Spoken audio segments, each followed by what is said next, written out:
ज़बूर 132। ए खुदावंद, दाऊद की खातिर उसकी सब मुसीबतों को याद कर कि उसने किस तरह खुदावंद से कसम खाई और यकूब के कादिर के हजूर मन्नत मानी कि यकीनन मैं न अपने घर में दाखिल हूँगा, न अपने पलंग पर जाऊँगा, न अपनी आँखों में नींद, न अपनी पलकों में झपकी आने दूँगा, जब तक खुदावंद के लिए कोई जगह और यकूब के कादिर के लिए मस्कन ना हो।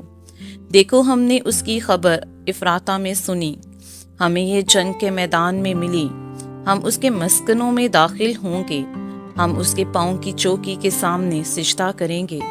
उठे खुदावंद, अपनी आरामगाह में दाखिल हो।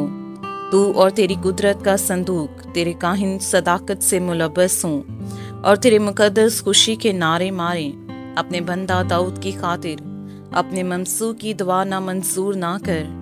खुदावन ने सच्चाई के साथ दाऊद से कसम खाई है, वो उससे फिरने का नहीं कि मैं तेरी औलाद में से किसी को तेरे तख्त पर बिठाऊंगा।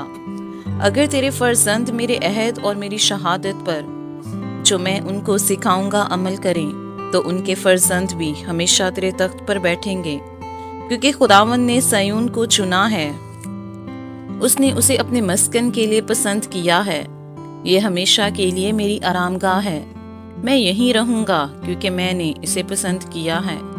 मैं इसके रिज़्क में खूब बरकत दूंगा, मैं इसके गरीबों को रोटी से सैर करूंगा, इसके काहिनों को भी मैं निजात से मुलब्बस करूंगा और उसके मुकद्दस बुलंद आवाज़ से खुशी के नारे मारेंगे। वहीं मैं दाऊद के लिए एक सींग निकालूंगा, मैंने अपने ममसू के लिए चराग तैयार किया है।